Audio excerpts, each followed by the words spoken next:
My name is Dick Helmholtz, and I'd like to welcome you to this year's Fulton lecture. I'd like to start with a special word of welcome to Maurice and Muriel Fulton. Getting to know them and what comes naturally from that, getting to admire and like them, has been one of the real pleasures of my years at the University of Chicago. And I want to acknowledge their presence today and to thank them publicly for their continuing support of this lecture.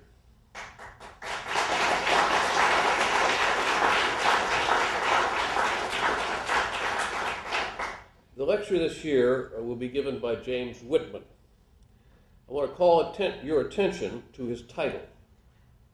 He is the Ford Foundation Professor of Comparative and Foreign Law at Yale Law School. Now, the foreign part of his title is not an exaggeration. He's been a visiting professor or the equivalent at foreign places all over the world. The University of Paris, the European University in Florence, the University of Rome, the American Academy in Berlin, and even NYU in New York. The comparative part of his title is not an exaggeration either. Roman law, canon law, and in his latest book, The Origins of Reasonable Doubt, the thought and the impact of medieval theologians and early modern casuists on the law have all come within his range. His ability to see and to draw unexpected connections would, I think, be a source of satisfaction to the man who was, I believe, his mentor at the University of Chicago, Arnaldo Momignano. Even the Ford Foundation part in Mr. Whitman's title is not off the mark. I don't know what kind of car he drives, and it may be that he doesn't own a car at all. But I do know that alone of the big three American automakers, Ford has not accepted a bailout from our federal government. And like Ford, Mr. Whitman neither desires nor needs any such extraordinary help. In fact, his career is going from strength to strength on the basis of his own very considerable talents. Maybe he can give us some advice at the Dearborn plant. In any event, we're lucky to have him here today with us. And it's a personal pleasure for me to be able to welcome him back to the University of Chicago. The title of his lecture today is The Verdict of Battle. Welcome, Jim.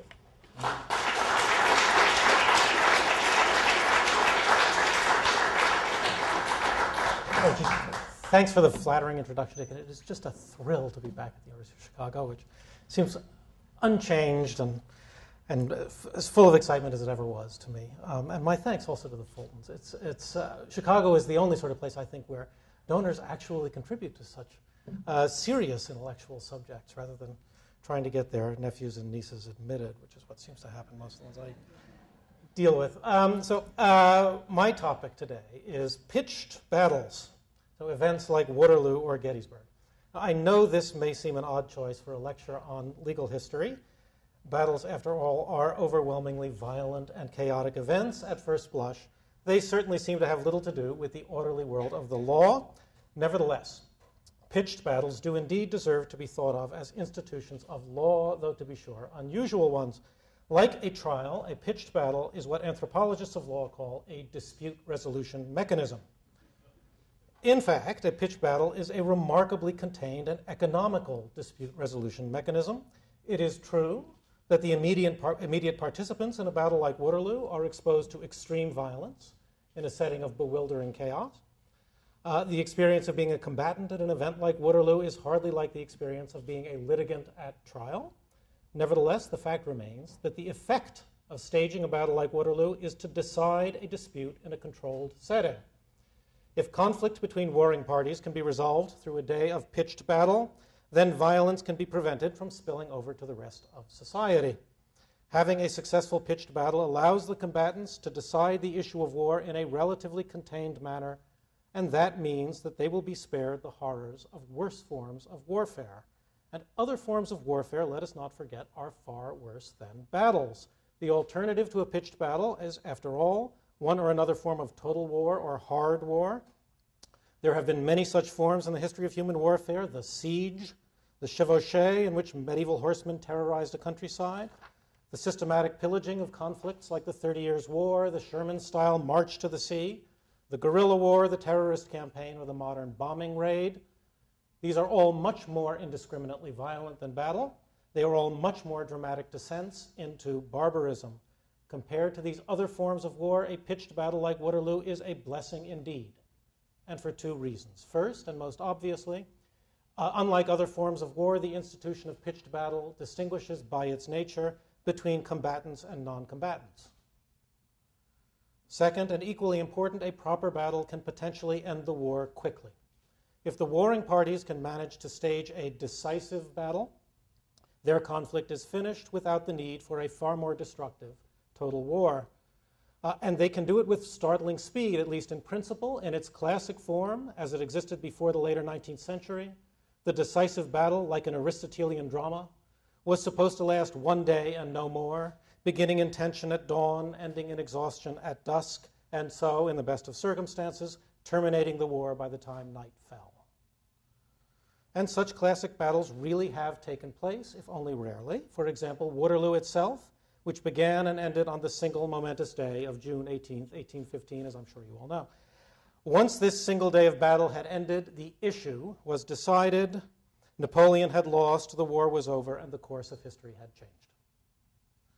There was no ensuing total war, no pillaging of the French countryside, no besieging of French towns, no march to the sea.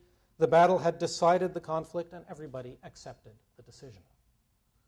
In fact, far from being a plunge into unfettered barbarism, the classic decisive battle of the kind that was fought at Waterloo was a highly valuable means of civilizing war, arguably a more valuable means than anything we can offer in our modern law of war. When modern lawyers try to moderate the horrors of warfare, they appeal to the jus ad bellum, the law of when nations are permitted to go to war, and the jus in bello, the rules on how nations must conduct themselves when they are at war.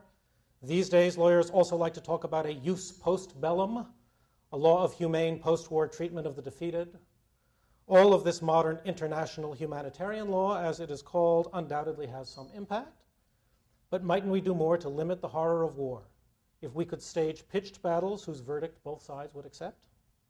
Wouldn't it be a blessing if we could agree to resolve our conflicts through a single decisive engagement, begun at dawn, finished at dusk, taking only military personnel for its victims, and yielding a decisive verdict? Of course, no such thing is possible. It is part of the modern condition that we have lost the capacity to resolve our conflicts by staging single, decisive, day-long battles. Waterloo happened a long time ago. Since 1815, our wars have generally been hard and uncontainable, and they have generally ended only the way World War II ended, in massive death and devastation, exhaustion and shock. Indeed, by the time of Gettysburg in 1863, the possibility of staging decisive pitched battles had already vanished. Observers at Gettysburg regarded it as a truly decisive battle, yet it did not succeed in deciding the American Civil War any more than the other famous battles of the conflict did. The Civil War could not be limited to pitched battle at all, as matters degenerated into Sherman's march to the sea. The failure of Gettysburg was an augury of what warfare has been ever since. After the 1860s and the 1870s, the institution of the classic decisive pitched battle faded, and wars of devastation definitively took its place. What has happened in human history? Why did the institution of pitched battle ever work as a way of deciding conflicts? Why has the classic pitched battle gone into decline in the modern world? Why was Waterloo possible in 1815, but no longer possible a scant 50 years later? If we can no longer decide wars through battle, how do we decide wars? These are the questions my current research addresses, some of which I will talk about today. Now, in this one lecture, I cannot explore the topic in full. For today, I will simply discuss a few problems in the analysis of battles, but by the end, I hope to convince you that battle really is a subject for a lecture on legal history. It is not just a topic for military historians. Indeed, there are questions of essential importance that military historians cannot answer. Questions like the following: why did the classic decisive battle work as a way of resolving conflict in past centuries? Why did people ever accept the verdict of battle and stop fighting? Once the victor has won, what precisely is it that the victor is entitled to claim? I thought I had turned this off. I'm terribly sorry. Too late to wish me luck on the lecture, I'm afraid. Once the victor has won, what precisely is the victor entitled to claim? How do we interpret the terms of the verdict of a successful battle or a successful war? These are lawyers' questions, and to some extent anthropologists' questions. Answering them requires a different approach from the approach taken by military historians. In particular, in this lecture, I will focus on two central questions in the law of battles. First, how do you know who won? And second, what do you win by winning? Both, as I will try to show, are fundamental. Neither can be answered by military historians or strategists. Consider the problem of how you know who won. Sometimes the answer is obvious, but there have been many battles in which this was not an easy question to answer at all. If hundreds or even thousands of dead lie piled on both sides, which side is the victor? Such was the case, to cite a famous example, of the Battle of Eylau in 1807, a horrifically bloody encounter at the end of which both sides simply abandoned the field. Who was the victor of this reciprocal slaughter? As we shall see, this is a question to which lawyers gave the answer in the past. Even once we have established who the winner is, moreover, the problem of legal interpretation is not at an end. We must also, and most especially, determine the significance of the victory. We must, that is, concern ourselves with what classical international law called the jus victoriae, the law of victory, the law of the rights of the victory, let's say.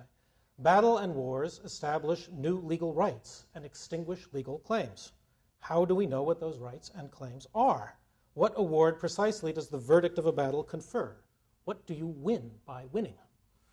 After all, the legal ramifications of victory can vary immensely. The victor may receive something relatively minor, like a border adjustment. Victorious soldiers may also receive something else of relatively minor importance, to which I will return later in the lecture. They may receive the legal right to seize booty. But the victor may receive far more substantial spoils than either land or booty. For example, the victor in battle may receive the right to kingship in the defeated country.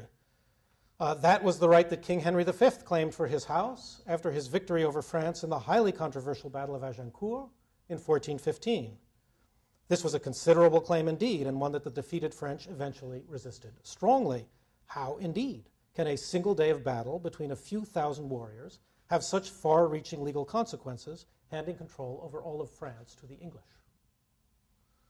Yet far-reaching legal consequences are not rare. Classic battles frequently yielded historic verdicts, ousting dynasties and redrawing borders. What is the law of those verdicts? Nor has the problem of the jus victoriae ceased to matter in the world of modern warfare. We no longer have decisive single-day pitched battles, nor do we have a legal right to seize booty, but we do have momentous verdicts and momentous interpretive debates about the consequences of victory. Indeed, modern wars often claim to have profound ramifications. In particular, the victor in a successful modern war may lay claim to the right that modern Americans claim under the doctrine of unconditional surrender, the right to change the very form of government and the everyday institutions of the defeated power. This was the sort of total verdict that Americans claimed in Germany and Japan after World War II, and tried again to claim after the Battle of Baghdad in 2003, the legal authority to reorder the defeated society from the ground up, imposing not only new rulers but new constitutions and even new systems of private law. For that matter, it was the kind of total verdict that both fascists and communists typically claimed in the mid-20th century. How can mere victory in war confer such far-reaching power on the victor? Military history cannot give us the answers to these questions. Military historians focus on events on the battlefield itself, and they can give us brilliant answers to the questions posed by Clausewitz and Jomini in the 19th century, how do you win battles? But they have no means of addressing the question that lawyers must face after the battle or the war is over. Suppose you have won, what have you won? Yet the history of warfare is incomplete if we cannot explain what you win by winning. The consequences of battle are not limited to the battlefield. Battles create rights. Battles make history. To fully understand human warfare, we must understand how they do so. Now, in the effort to explore some of these problems, this lecture will proceed in three parts. First, I will sketch very briefly some of the history of pitched battle as a human institution. Second, I will turn to a central question in the legal sociology of battles, the question of why people ever accepted the verdict of battle. Two leading theories have been offered in response to this question. The first is that battles worked because they were a form of game playing. The second is that battles worked because they were a form of duel.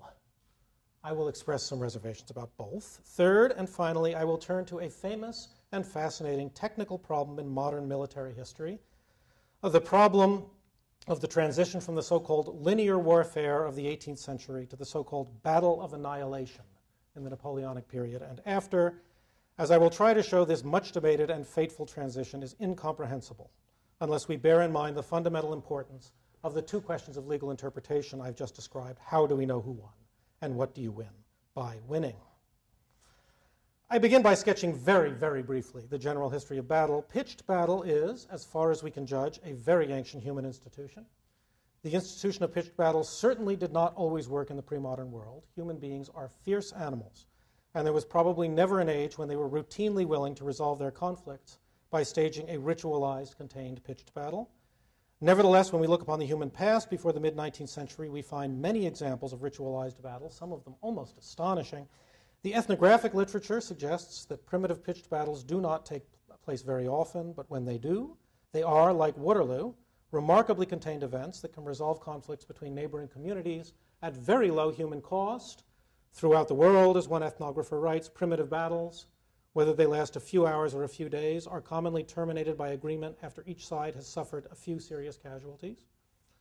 We can find evidence for this ancient human institution from the widest range of times and places. In ancient India, for example, according to Megasthenes, a Greek geographer who traveled there in the 4th century BC, a battle was such a contained event that farmers could continue placidly tending their fields even as battle raged alongside. I quote, "It not infrequently happens that men may be seen drawn up in array of battle, locked in mortal combat, while other men nearby are plowing and digging in perfect security."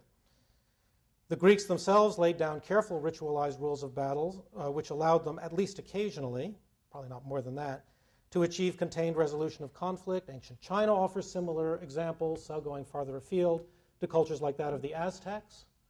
It seems that our pre-modern ancestors were able to decide their disputes through contained pitched battles, though again, only relatively rarely. We can think of such battles as a form of trial by combat, single-day arranged contests that produced a decisive verdict.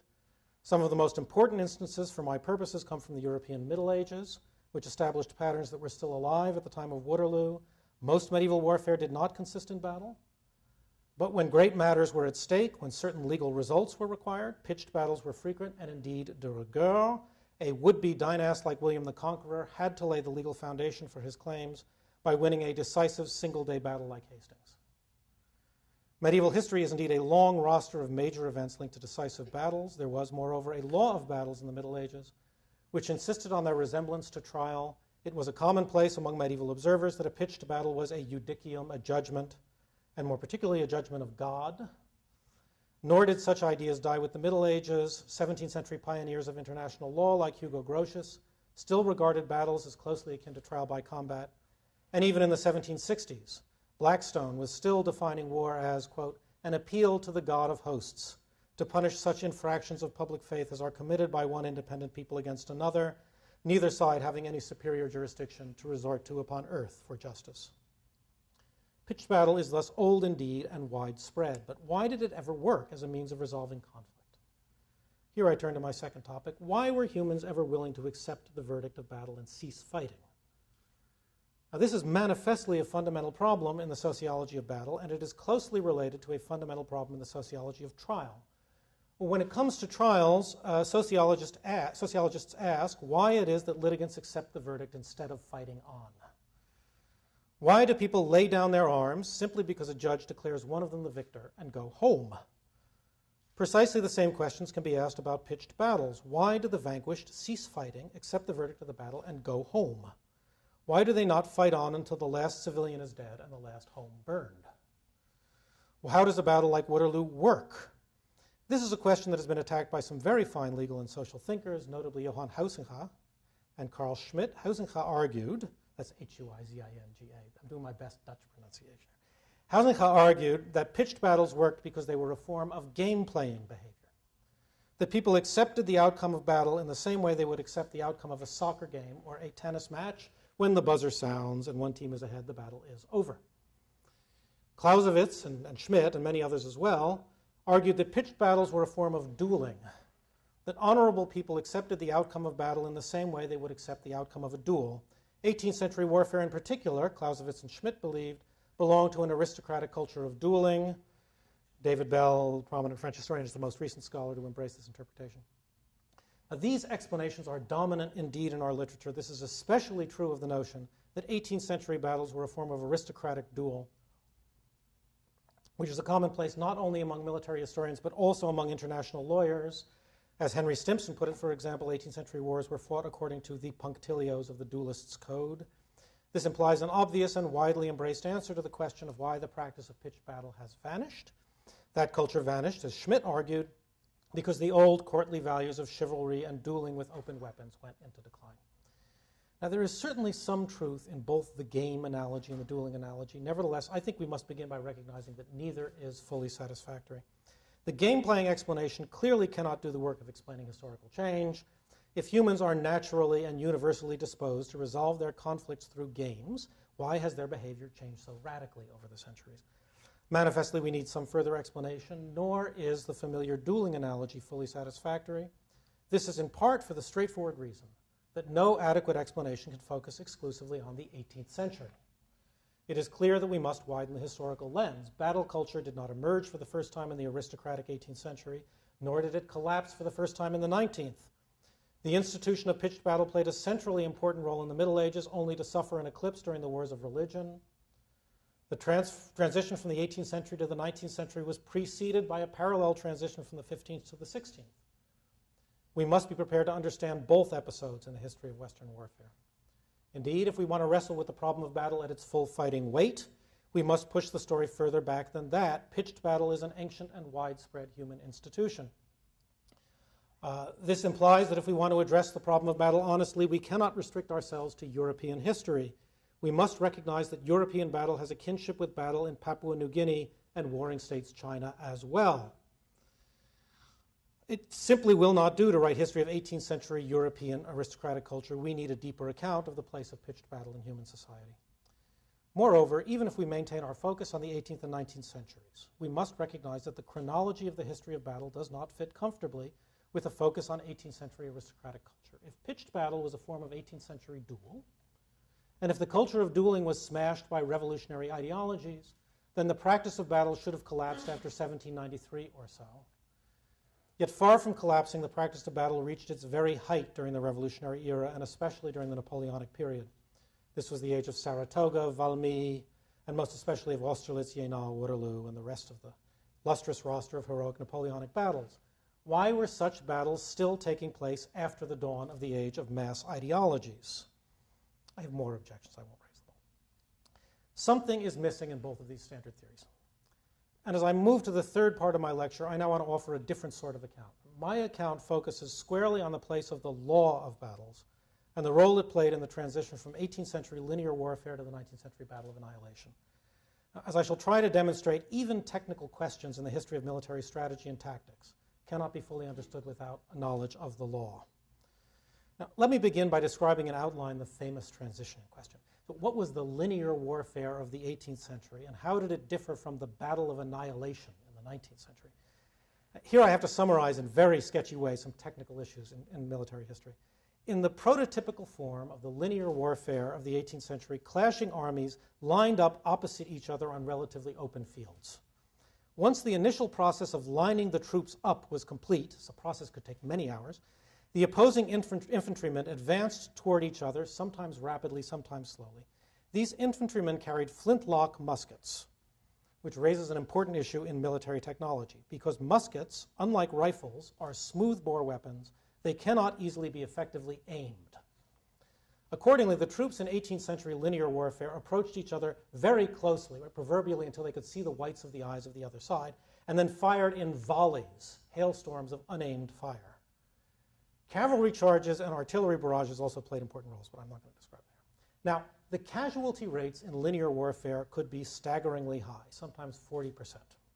Nevertheless, it is one of the critical features of 18th century warfare that victorious troops did not set out to annihilate the opposing side. The aim of the battle was not to exterminate the enemy. Instead, the apparent aim was to force the enemy to retreat, to abandon the field. This means in particular that victorious troops generally engaged in only limited pursuit of the fleeing enemy. Once the losing side had retreated, the victorious side did not systematically hunt down the fleeing soldiers in the effort to polish them off. This was even true of the most famous of 18th century battle generals, Frederick the Great.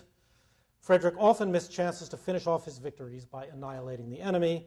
Indeed, he sometimes allowed the defeated enemy to retreat to a camp a mere 2 or 3 miles away without closing in to make the final kill. 19th century warfare showed a marked change in attitude as military strategists became less interested in simply forcing the enemy to retreat from the battlefield and more interested in physically destroying enemy forces. Linear warfare declined, though it did not vanish in the late 18th century. Armies were broken up into divisions and columns that could engage in more disjointed maneuvers. Sharpshooting riflemen also began to play a larger role, notably in the American Revolution. If somebody wants to ask me about rifles afterwards. And as the 19th century wore on, military strategists like Clausewitz began to preach the battle of annihilation, which they associated with the tactics of Napoleon. Efforts to annihilate the enemy were not new. Battles of annihilation had already been fought during the wars of religion by figures like Gustavus Adolphus, and long before that by figures like Hannibal at Cannae. Fighting battles of annihilation in the 19th century meant a variety of things. It meant systematic pursuit, hunting the enemy down even after the battlefield was won in order to kill as many as possible. Napoleon in particular was a dedicated practitioner of pursuit. In the hands of German strategists like Alfred von Schlieffen, 19th century warfare of annihilation also meant attempting to encircle the enemy, as Hannibal had famously done at Cannae, in order to gun them down from all sides. There was more than one way to annihilate the enemy, but what matters is that the enemy was to be destroyed if possible, not simply forced to retreat from the field of battle, as in the linear warfare of the previous century. Now, how should we understand this shift to a more ferocious and lethal form of warfare in the 19th century? As military historians recognize, it is hard to point to a technological explanation for it. I won't go into the details, nor is it satisfying to point to the enormous growth in the size of armies. I won't recite all the literature for you.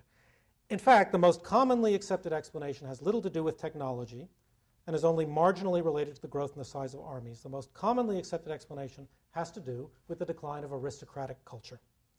Linear warfare, historians argue, belonged to an 18th century world of aristocratic gavots, a world of cultivated form and aristocratic honor. The decline of linear warfare, correspondingly, reflected a collapse of aristocratic values. As one military historian writes, for example, the strategy of annihilation as the strategic norm emerged because of the fury of the French Revolution.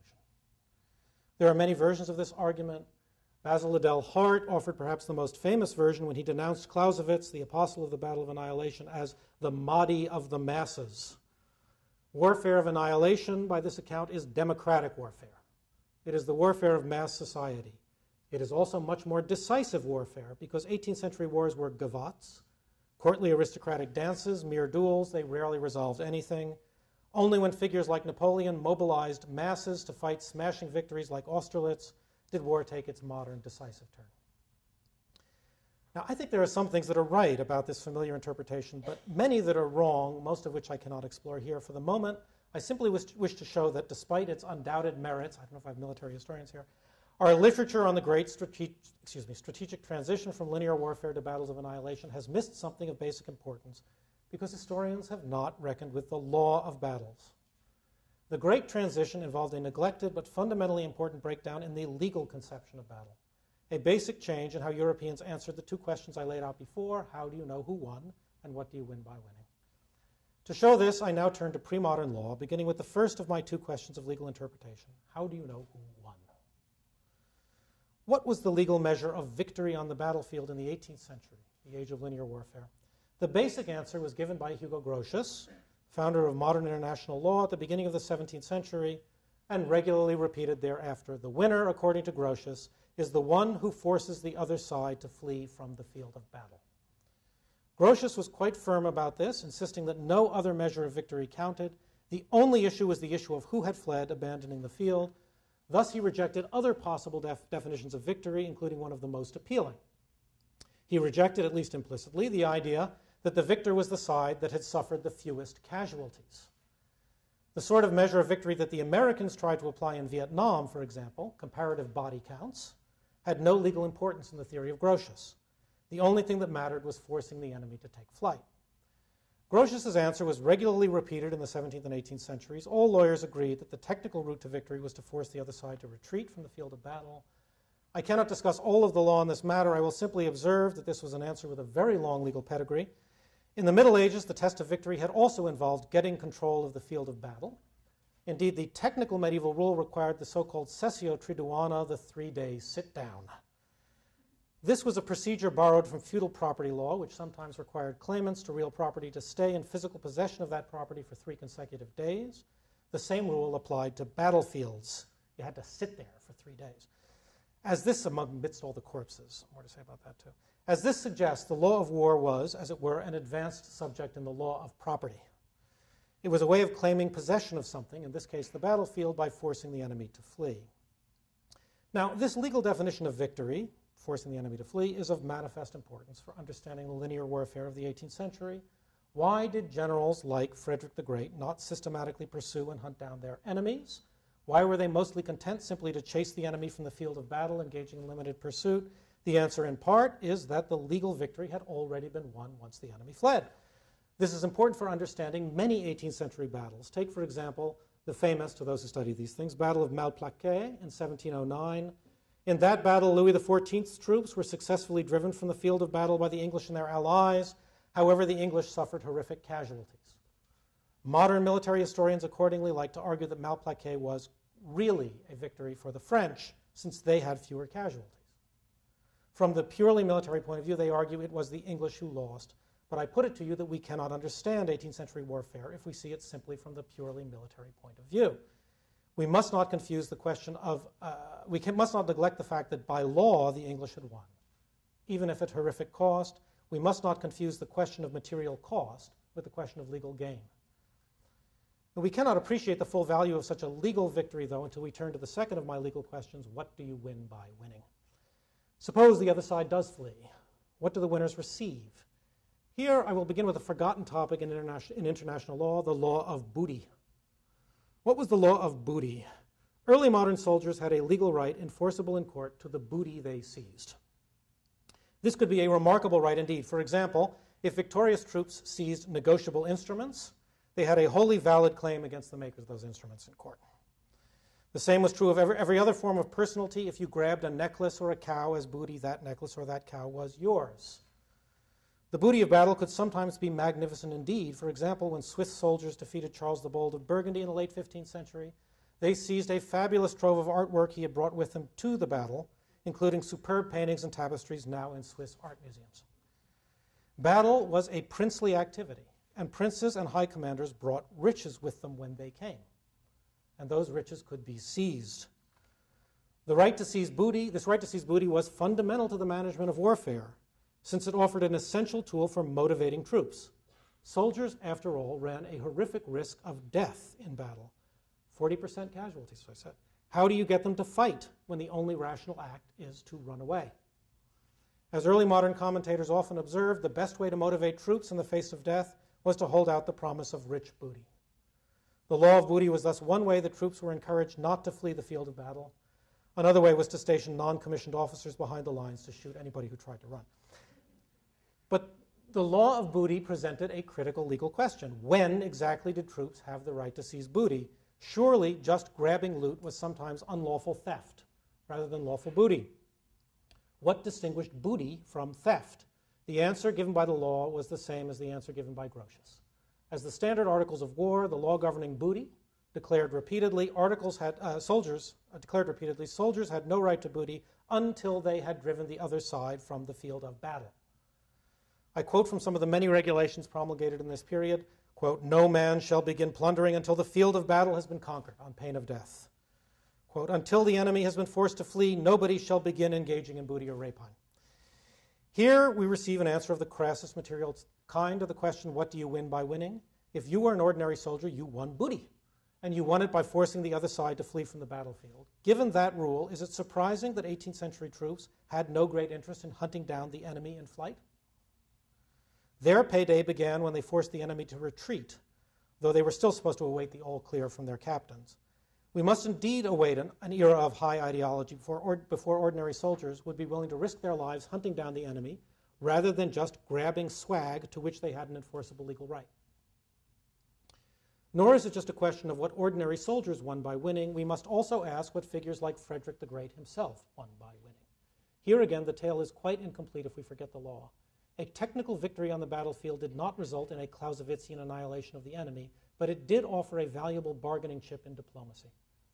Now, to understand the value of that bargaining chip, we must once again consider the legal context of pre-modern European warfare. There are issues here that I cannot explore in full. I will simply state that the pre-modern law of battles belonged to the law of dynastic succession and dynastic territorial claims. Princes fought battles in order to assert their claim to a throne and in order to vindicate their families' claims to inherit territories. This was true in the Middle Ages, and it was true in the 18th century as well. Indeed, princes found it very difficult to make successful legal claims without winning a battle. It is in this context, I would suggest, that we should think about the diplomatic significance of battle in the age of linear warfare. The diplomatic culture of dynastic Europe took the law of battles seriously. This meant that forcing the enemy to retreat from the battlefield brought real diplomatic gains, even if annihilating the enemy might in principle have been even better. To make the point, we may quote Aimé de Vatel, the leading international lawyer of the 18th century. As Vatel explained, it was always possible, and perhaps desirable, to use tricks and stratagems to destroy the enemy. Nevertheless, simple and open confrontation on the battlefield assured victory, which could not be achieved in any other way. And victory, Vatel explained, could procure greater and more durable advantages for the state than merely destroying the enemy forces. Frederick the Great himself said similar things. His account of the Battle of Kutuzitz in 1742, for example, is instructive. This was the sort of battle that Clausewitz deplored, a failed battle of annihilation. At Kutuzitz, Frederick's Prussians forced the Austrians to retreat from the field of battle, afterwards engaging in only minimal pursuit. The casualties were almost exactly equal on both sides. The battle, in short, was anything but a battle of annihilation. But we must attend to what Frederick said about it. Frederick declared it a victory, and an essential one for his war aims, which were to assert his dynastic rights in Silesia. Quote, "In winning a victory," he wrote, "one procured a peace." Nor was this nonsense. In fact, Frederick did win the war, and with it the rich province of Silesia. Victory through forcing the enemy to retreat worked in the diplomatic world of the 18th century. The seizure of one battlefield could have considerable practical legal consequences. Now, let me be clear about what I mean in speaking of those legal consequences, especially since non-lawyers, if I have any here, may misunderstand. When I say that the law played a fundamental role, I do not mean that Frederick the Great simply did what the law told him to do. Non-lawyers might imagine that when I speak of the law of battles, I mean that there was a set of rules that everybody obeyed. But legal historians do not suppose that people obey the law. They don't. People take advantage of the opportunities that the law offers them and avoid the dangers that the law threatens. The law is a system of incentives, and the 18th century law of battle offered opportunities and created dangers to which soldiers and princes alike responded. That does not mean that military leaders were unwilling to depart from the norms of the law. Frederick, in particular, like Vatel, clearly saw nothing forbidden in attempting to annihilate the enemy. Like Vatel, indeed, he thought it was obviously desirable to annihilate the enemy.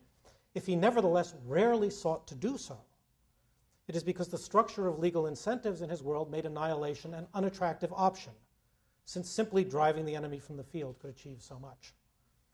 The sorts of technical victories Frederick achieved did not end wars, to be sure. 18th century war was famously indecisive, and Frederick himself declared that wars were only ended by financial exhaustion. But once the funds ran out and the opposing sides laid down their arms, the fact of having won technical victories could count for a great deal in subsequent negotiations and public propaganda. As Vatel said, technical victory was not the only option, but it was an option that could procure greater and more durable advantages for the state. Now, let me finally emphasize that the 18th century patterns of warfare I have described, linked as they were to booty and dynastic succession, are not at all well described as belonging to aristocratic dueling culture. And what happened in the 19th century, was not that aristocratic dueling culture broke down. Something certainly did break down in the practice of 19th century warfare. In part, what broke down was the primacy of dynastic succession, which did indeed yield to new mass ideologies, but something else broke down too. Inherited concepts of lawfulness broke down. So the 19th century was a time when traditional concepts of law and lawfulness came under attack, when inherited juristic traditions began to crumble. We see this crumbling of legal tradition in the work of a figure like John Austin, who insisted that law was simply commands backed by force. And we see the same crumbling of legal tradition in the work of a figure like Austin's contemporary, Clausewitz, who insisted that war was simply the business of applying force to the point of annihilation.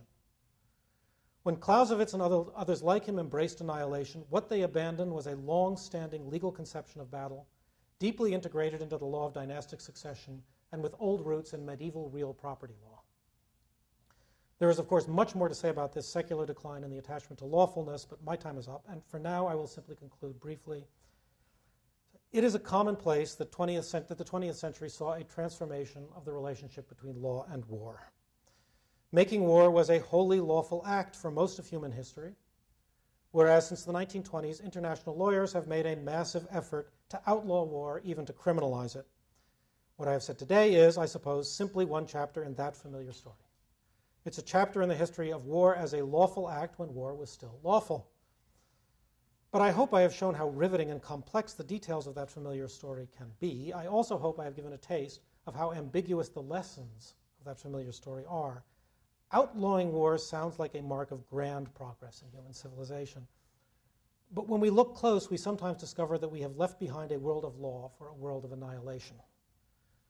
It is unsurprising that a man like Liddell Hart was troubled by this, and it remains well worth reflecting on what we have lost.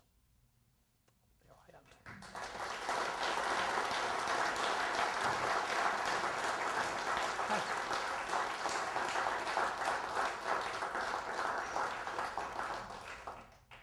Well, I don't know what you thought, but I thought that was terrific. Thanks. We usually have questions afterwards for a little while, so why don't we do that, and we'll just leave it up to you to call on anybody who has a question. I recognize Mary Ann, so in two senses. So if I counted right, you mentioned God exactly once in the talk, and I wonder if there isn't more to be said. And in particular, I wonder whether one other contributing factor to the decline in respect for results, even when those results do not involve annihilation, is something that also led trial by battle to work, of trial by ordeal, which is that you think that some higher power is adjudicating righteousness by granting the victory to one side or another. Sure. Oh, I didn't. I could go on, but I think. This was one of my starting points for the project, because the ordeals were also judgments of God. But of course, the ordeal, at least in theory, vanished after the 13th century, without going into the details.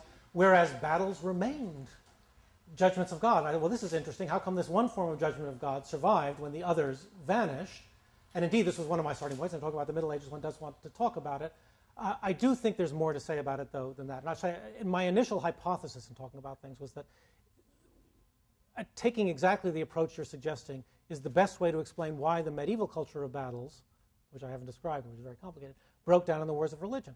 I mean, of course, once you no longer have the same God, it's impractical to expect that God is going to resolve your dispute. Now, I did start there. I do think that doesn't capture the complexity of what's going on. What I was going to go on to say is I noticed the two examples you gave were from the Wars of Religion and from Hannibal, both examples in which people didn't share the same God. Oh boy. Well, yeah, I'm not sure. Not sharing the same God is a complicated problem. Dealing with ancient. Can I answer it at dinner? That one. But, go ahead, Charlie. Yes, I found it a fascinating talk, and as far as the 18th and 19th century is concerned, I can't comment because it's not my field. But I am a medievalist, and I was wondering whether the question of who won the battle in the Middle Ages wasn't solved differently than the way you proposed. Specifically, it was solved, so far as I can see, by killing or capturing the leader of one army. And we have all of those examples. Harold dies, Manfred dies, Conradin is captured, John the Good is captured, Charles the Bold is killed, and so on and so forth.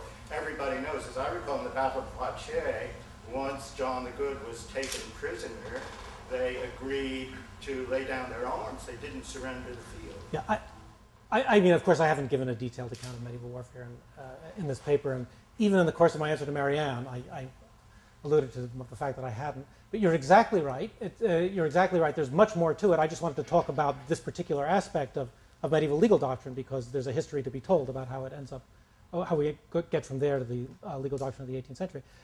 You're entirely right, though. You do want to kill the leader, or most especially capture the leader, and this is quite important for the sense of what the aims of battle are. That is, holding the knights of the other side for ransom is the great goal of battle in the Middle Ages. And, of course, it was itself a form of booty. So that changes all calculations when we're talking about how battles worked at the time. Now, having said that, I'll just give you a foretaste of an imperfectly, incompletely developed argument that I want to offer about medieval history. Having said that, the thing that I think must be emphasized is that battles, contrary to what, to use an unacceptably nasty word, one might call the romantic historiography of medieval warfare. Contrary to what the romantic historiography of medieval warfare would suggest, battles were quite rare in the Middle Ages, and all medieval historians of warfare say that now. And indeed, most current literature denies that there's much value in talking about them at all, precisely because they were so rare. I think this is something that's also true of warfare in ancient Greece and a variety of other places. I think the fact that they were rare doesn't make them less interesting. It makes them more interesting. The question that needs to be asked is why they were ever fought at all. There, I believe I can make the argument, but I haven't done all the work, that battles, particularly in the later Middle Ages, were especially important for establishing claims to dynastic succession. That is, it was very difficult to lay claim as a new family to the throne without being able to point to Bosworth Field or the battle at which your family had established its right to the throne. And that, in some ways, was the single most important legal use of battles from my point of view in talking about this. It was a way of establishing claims to dynastic succession. And that's when it's absolutely, as I say in the paper, de rigueur. You got to do it. There's got to be a Hastings. And, of course, the dynamic changes if you're fighting that kind of battle. Now, Charles the Bold, well, there's too much to say, because when we get to the 15th century and we're seeing Swiss infantrymen against the Burgundian, many things begin to change in the 15th century, too. So killing the leader becomes much more attractive when what you want to do is show that you're the rightful heir to the throne. But all this needs to be discussed in much more detail than has been done in the literature, if I may, somewhere that I've done here.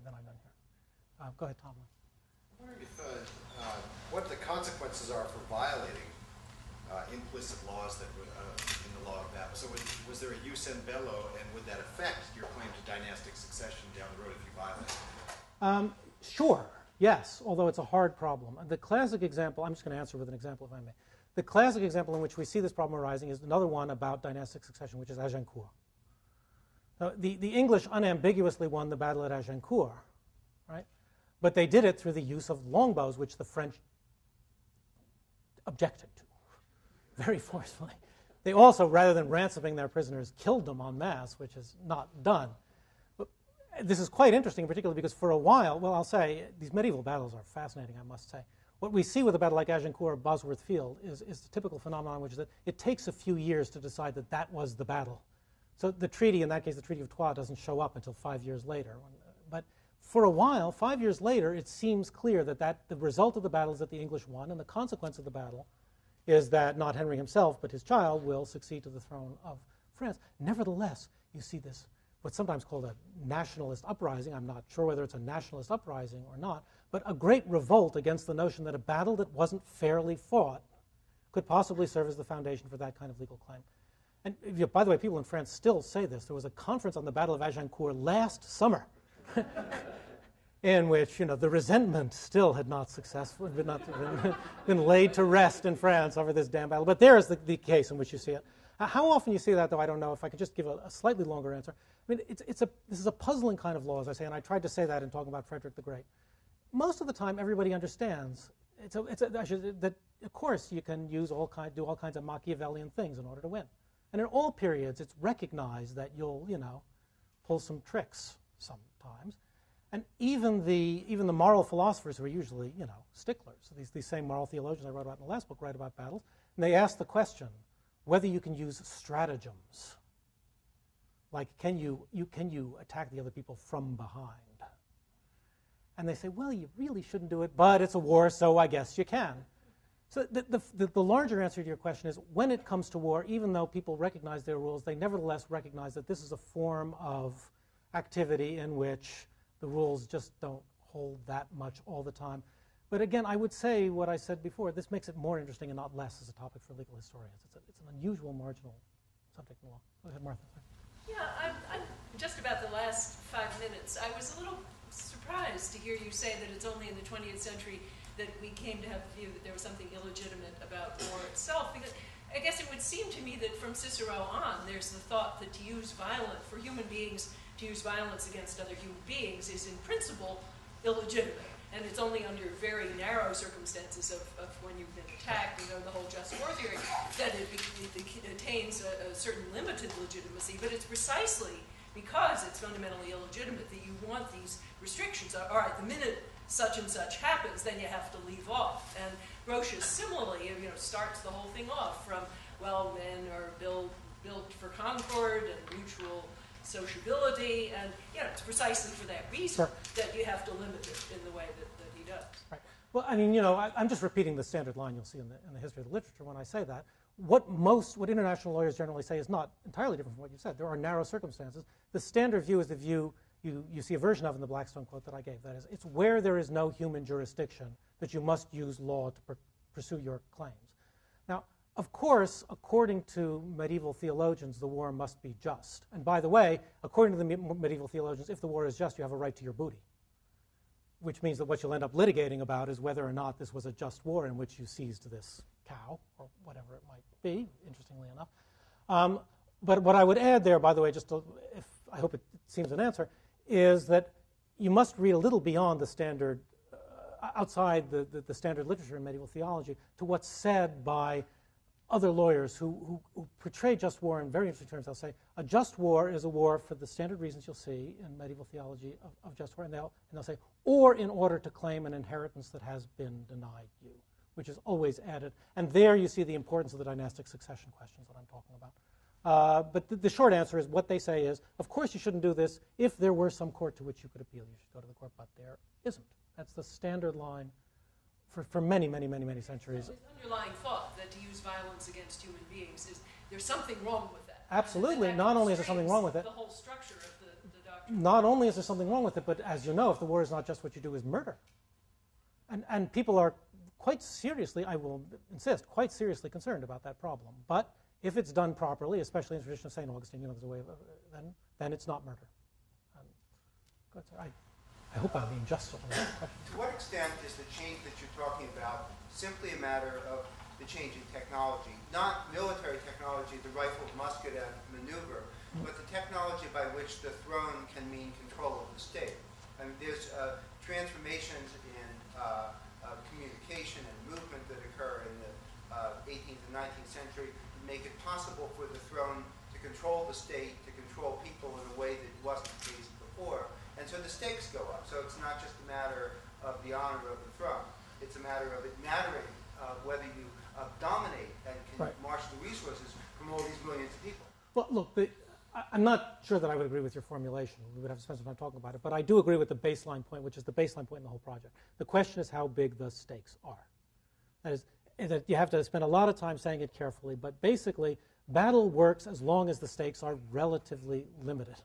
As long as you know that the question is dynastic succession or dynastic claim to territory, it doesn't always work, but sometimes it can be made to work.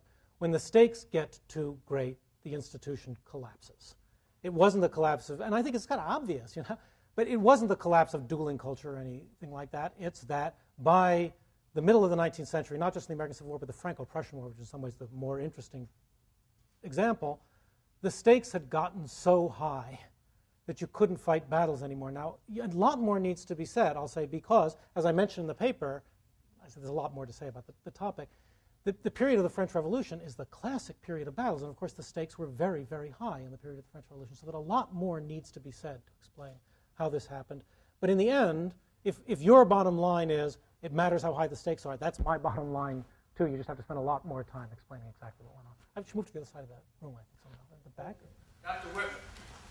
The verdict goes to the victor. Here, the fire rage of Tokyo against the apocalypse of Japan was certainly a crime against humanity by the United States. It was passed over by justice when the United States had won. But it does find a dilemma over justice and what it could possibly hold for man's own future. That will find man in the exploration of outer space and the universe, and no doubt changing man's mind. Well, I hope we don't do any firebombing of anybody off the Earth. Yeah, no, I'm not. You know, I mean, I have more than one answer. I take it to be more than one question, fundamentally. I mean, the first is, you know, is there such a thing as victor's justice? Obviously, there's such a thing as victor's justice. Is it related to the problem that I'm talking about? Yeah, I think so, for very complicated reasons, although I prefer not to go too deeply into it now. There's an additional problem, which is, and it's a question that's often asked, the issue, again, that I've raised is how the battle decides things, right? Why people think history has changed, or the form of government must change, or something like that. And I have often been asked not so much about the firebombing, but about Hiroshima, right? Now, after Hiroshima, why did Hiroshima succeed in ending the war? Why was Hiroshima decisive? And more to the point, or in addition, why did Hiroshima seem to represent a turning point in history, the way Austerlitz seemed to represent a turning point in history? And let me just emphasize what a remarkable thing it is that people should think that one day's battle on the field would transform human history or change human relations. And there I would say, you know, look, Hiroshima was not a battle. Classic battles were no longer possible in World War II. Or indeed, any time after the Franco-Prussian War. What you get are things like the Battle of Stalingrad, which is not a one-day battle and resolves nothing, and, you know, which certainly fails to contain the war. Nevertheless, the basic problem of deciding what it is the winner has won did not go away once the practice of battles ended. And you do indeed see that problem in discussing the consequences of Hiroshima too, or of World War II. What is the significance of what happened? And of course, the dropping of the atomic bomb, partly because it just seemed an omen of a complete transformation in human society, had the feel of an Austerlitz in some ways for people. But it takes you so far away from the technical problems that I'm trying to work out at the moment that I don't really want to talk about it now. Go ahead. As something that maybe takes you even farther away. The other night, we watched a rerun of West Side Story. And as you spoke, it was as though somebody had written the text. Your address was taken right out of the play. The two angry sides line up in what you would call a linear war. One on one side and the other side. They're about to engage in a horrible struggle, and they decide, let's do this where it makes sense. We'll pick our best fighter, and you pick yours, and we will fight, and whoever wins, that will be the winner, and the others will go home, and that's it. It starts out that way, as a linear struggle, and before you know it, somebody oversteps, and the next thing, there's chaos, there's mayhem, there's total disaster. And you now have what you would call, they're no longer just struggling over a battlefield or putting people away. They are motivated now by motives that draw upon the worst part of their humanity. They're killing one another, and it started out to be an agreement. And I wonder if somehow that doesn't happen in this line of history you're talking about. Well, I'm not sure about the last part of the question, but I mean, the connection, I'm sure you're right, is very much there. And it takes us to, well, back to medieval history again, into anthropology. So one of the things that anthropologists and medieval historians, Otto Brunner is the famous example of this, will argue is something that's clearly right, anthropologists say, which is that war and feud are closely related. It's the first thing. You can think of war as a big feud. And of course you can think of, I forget what they're called in West Side Story, the two gangs, I don't know.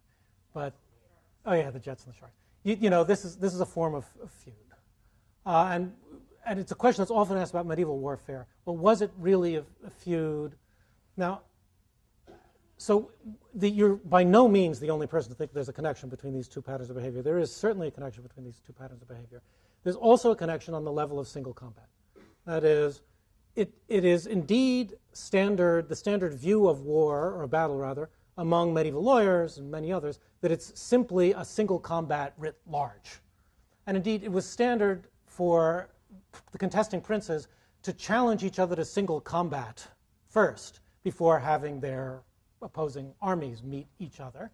Of course, nobody ever really expected that they would actually do this, but it was standard to offer a challenge in single combat. And again, if you look at Grotius, Grotius still says single combat and battle are the same thing, basically. The same rules apply. So this understanding is very deeply ingrained in this form of behavior that you could actually do the same thing through single combat. It's also very rarely the case that single combat really works. And we have reported instances in which there were supposedly successful single combats. Whether you can believe them or not is very, very hard to say. When they don't work, though, and here I'll come to the final part of your question, it is notoriously the case that feud gets out of hand. Feud doesn't look like linear warfare. It is escalating tit-for-tat killing. It's always escalating tit-for-tat killing. There's not always a melee of the kind you're describing here, but there is escalating tit-for-tat killing. Whether what happened in the 19th century is that we moved to escalating tit-for-tat killing of that kind, I kind of think not. I think at this point we're out of the logic of feud and into something else. But it's certainly more than worth thinking about. So. Let's have one more question. I wonder which way the cause and effect goes. So let me try. Oh, it's Saul. Hi. The room is dark, you know. Call me anyway. So let me try one on you and then we try the reverse. So let's say we focus on the Voodoo, which I think is really a great place to focus. One way to think about it is that booty was a brilliant invention because the booty before that, say Hannibal back to really ancient times, you ran after the enemy because the booty was the enemy. They would often enslave. We have battle after battle where they grab the people and they enslave them. Right. And so maybe booty was a brilliant invention. Instead of running after us and capturing us, we'll leave some artwork on the field. I love it. That really improves your story. And then you might say that the next round is, well, of course, then people decided once slavery went out of fashion, so to speak, or became a real taboo or costly, why bother bringing artwork? And then maybe we see some battles moving where the booty consists of tanks or something. The military want the equipment on the other side. So that's one way to tell the story, and maybe scorched earth gets in the way. But I'm not sure you mean that. You might mean it the other way around. That it's really the technology that's changing, and the booty is following that. You know, that it's not the law that's bringing it about. The law is sort of coming later. I don't understand what the technology point. Well, so that story's okay, the way I told the story, but the reverse story is, well, they would follow people, and then you didn't enslave people anymore, so that wasn't available, so then they moved to the battlefield, and then we developed tanks, and that sort of changed the whole booty story. I mean, professional soldiers no longer brought guns to the battlefield. Sure, right. So really it's a technology-driven story about what the soldiers look like. Oh, I thought you meant military technology somehow. So it's a great question, and I'm thrilled to hear you that you liked the booty example, because I had to do a lecture at the University of Chicago, and I thought I have to do something Chicago thing like that where there's some little analysis of some military, because that's the kind of thing they like, and so here it panned out, and that's the main thing that I want to say. What'd you say? I mean, I don't like causal stories, and I'm not sure I would tell a causal story. I'm actually on board for most of what you say. This is undoubtedly the case. I really, and I've mentioned it before for that reason. Yes, there is a very long history in which initially you enslaved the other side. We moved to a system of ransoming, and then to a system of prisoners of war. This very clear, long secular trend in what's going on. And it is, you are absolutely right. You can easily document it that as the interest in capturing and either keeping or ransoming the guys on the other side declines, you see more and more focus on capturing the stuff. I think that's exactly right. I think it's absolutely right. Whether the cause for that is whether that's caused by some Christian objection to enslaving the folks on the other side, I don't know. I mean, ransoming's pretty good, even if you can't enslave them. So it seems like, on the face of it, it's not a very good account of what's going on.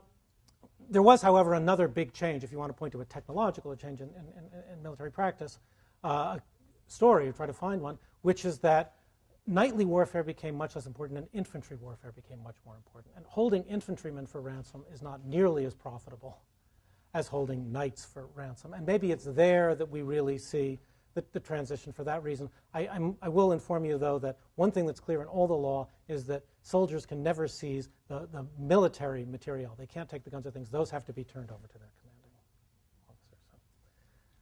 What a great subject. Thanks.